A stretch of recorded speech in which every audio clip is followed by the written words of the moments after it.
하나님의 말씀 로마서 8장 31절에서 39절까지의 말씀을 같이 보도록 하겠습니다. 그런즉 이 일에 대하여 우리가 무슨 말 하리요? 만일 하나님이 우리를 위하시면 누가 우리를 대적하리요? 자기 아들을 아끼지 아니하시고 우리 모든 사람을 위하여 내주신 이가 어찌 그 아들과 함께 모든 것을 우리에게 주시지 아니하겠느냐? 누가 능히 하나님께서 택하신 자들을 고발하리요? 어렵다 하시니는 하나님이시니 누가 정죄하리요? 죽으실 뿐 아니라 다시 살아나시니는 그리스도 예수시니 그는 하나님 우편에 계신 자요 우리를 위하여 간구하시는 자시니라. 누가 우리를 그리스도의 사랑에서 끊으리요? 환난이나 공고나 박해나 기근이나 적신이나 위험이나 칼이랴. 기록된 바 우리가 종일 주를 위하여 죽임을 당하게 되며 도살당할 양같이 여김을 받았나이다 함과 같으니라. 그러나 이 모든 일에 우리를 살아가시는 이로 말미암아 우리가 넉넉히 이기느니라. 내가 확신하노니 사망이나 생명이나 천사들이나 권세자들이나 현재일이나 장래일이나 능력이나 높음이나 깊음이나 다른 어떤 피조물이라도 우리를 우리 주 그리스도 예수 안에 있는 하나님의 사랑에서 끊을 수 없으리라. 아멘. 오늘 함께 나눌 말씀은 그 크신 하나님의 사랑에 관한 것입니다. 이 시간 주의 성령께서 우리와 함께 해 주셔서 이 시간 우리 모두에게 은혜가 충만한 시간이 되기를 간절히 축원합니다. 만약 어느 누군가가 여러분에게 세상에서 가장 귀중한 것이 무엇입니까? 라고 묻는다면 여러분은 어떻게 대답을 하시겠습니까? 아마 사람에 따라서 각자 대답이 조금씩 다를 수 있을 것입니다. 옛날부터 내려오는 공자나 맹자나 노자나 장자 같은 동양 사상을 따르는 사람들은 아마 명예라고 답을 할지 모르겠습니다. 또 한편으로 예전에 우리나라에 있었던 것처럼 보릿고개를 겪어본 사람처럼 심하게 배고픔을 느끼거나 힘들고 어려웠던 때를 보냈던 사람들은 아마 재물이라고 답을 할 것입니다. 또 어떤 분들은 살아오면서 병으로 인하여 고생하고 병원에 오랫동안 입원해서 죽을 고비까지 넘겼다면 아마 건강이라고 답을 할지도 모릅니다. 그런데 대부분의 그러한 답변들 속에서도 공통적으로 얘기할 수 있는 것은 아마 자녀일 것입니다. 물론 요즘에는 원수지간처럼 지내는 부모와 자식들도 간혹 있을 수 있습니다. 그럼에도 불구하고 동서고금을 막론하고 우리 인생에서 가장 소중한 것은 자녀임에 틀림이 없을 것입니다. 우리가 자녀를 키워오면서 느꼈던 그 감정들, 자녀가 아프면은 차라리 내가 아프면 참 좋겠다라고 느꼈을 것입니다. 또 어쩌면은 자녀를 위해서라면은 내 목숨이라도 내어줄 수 있다라고 그렇게 생각할 겁니다. 그만큼 부모에게 있어서 자식은 너무나 소중한 존재임에 틀림이 없습니다. 그런데 오늘 성경 본문에 보면은 하나님께서 우리를 위한 사랑에 대해서 이렇게 말씀하십니다. 자기 아들을 아끼지 아니하시고 내어주신 하나님이시라고 말씀하고 있습니다. 도대체 하나님의 사랑이 얼마나 크고 넓기에 자기 아들을 아끼지 아니하시고 우리에게 내어주셨단 말인가?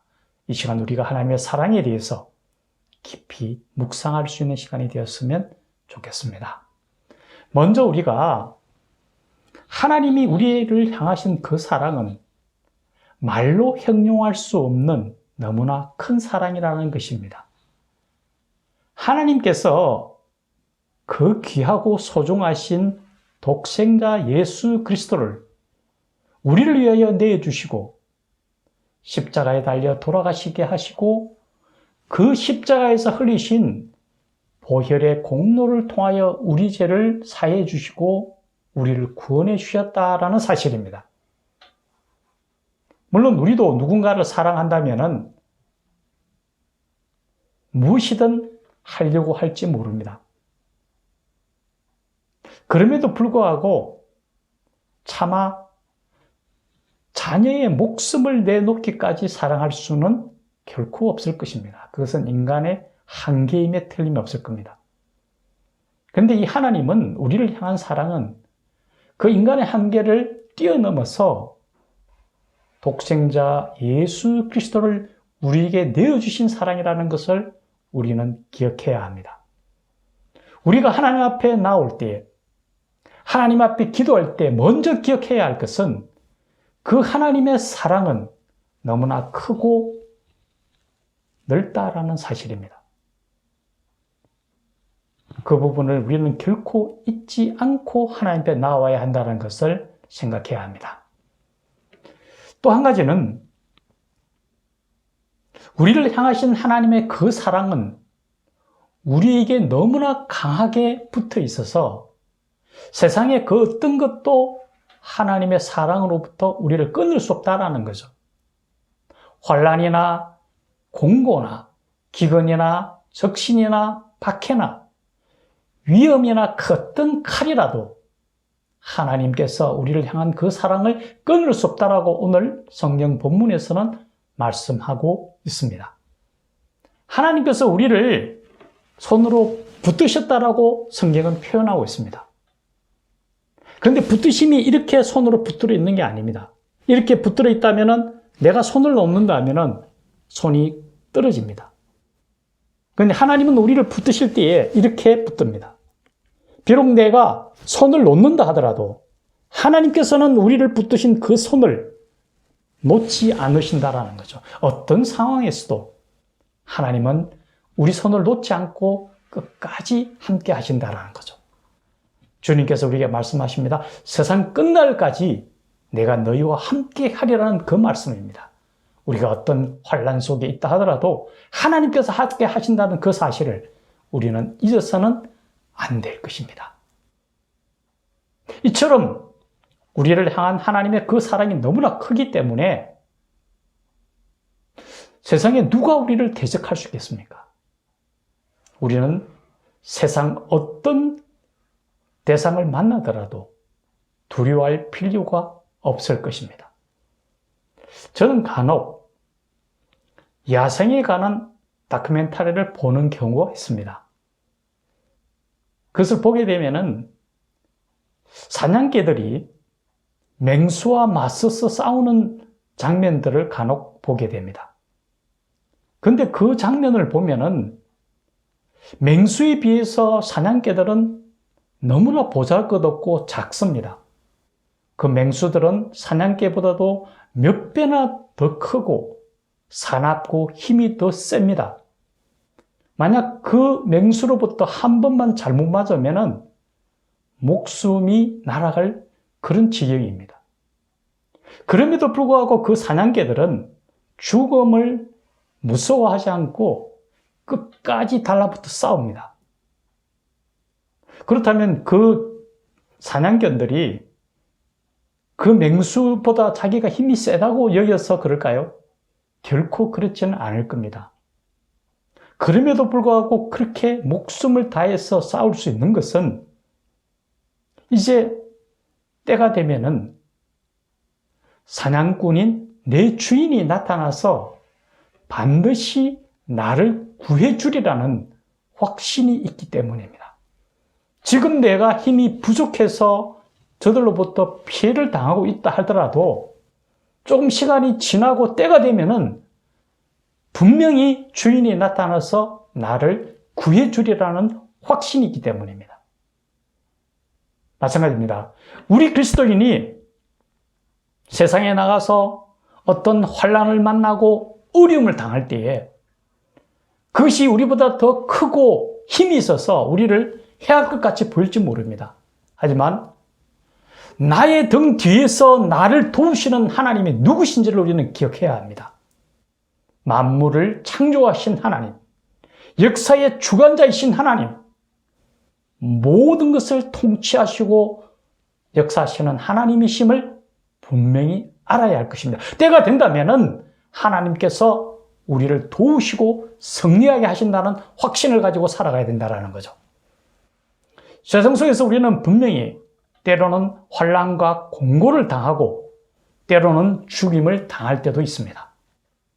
하지만 분명한 것은 몸은 죽어도 우리의 영혼은 날로 더 강건해질 것이며 하나님께서 우리와 함께 하심으로 반드시 우리는 승리하게 되리라는 겁니다. 예수님께서 죽음의 권세를 이기시고 세상을 이기시고 성천하셔서 하나님 우편에 앉아 계십니다.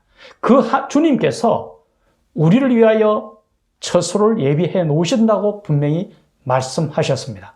이제 우리가 주님 손을 붙들고 끝까지 승리할 뿐만 아니라 하늘나라에 우리를 위하여 예비해 놓은 그 하늘나라를 바라보며 하루하루 승리하며 살아가는 하나님의 백성들이 되기를 예수님의 이름으로 간절히 축원합니다.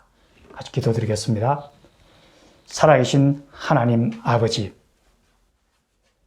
때로는 우리가 환난을 만나고 어려움을 만날지 몰라도 하나님의 사랑은 그 환난보다도 더 크고 깊고 그 아들 예수 그리스도를 통하여 우리가 구원을 받아 사오니 이제는 세상의 그 어떤 것도 환난과 기근이나 박해나 기근이나 적신이나 칼이나 위험이나 그 어떤 것도 하나님의 사랑을 끊을 수 없다 하여 사오니 주님 손을 굳게 붙들고 승리하며 살아가며 하나님이 우리를 위하여 예배해 놓으신 하늘나라 소망을 가지고 하루하루 힘차게 달려가는 하나님의 백성들이 되도록 도와주시옵소서. 예수님의 이름으로 기도드리옵나이다. 아멘.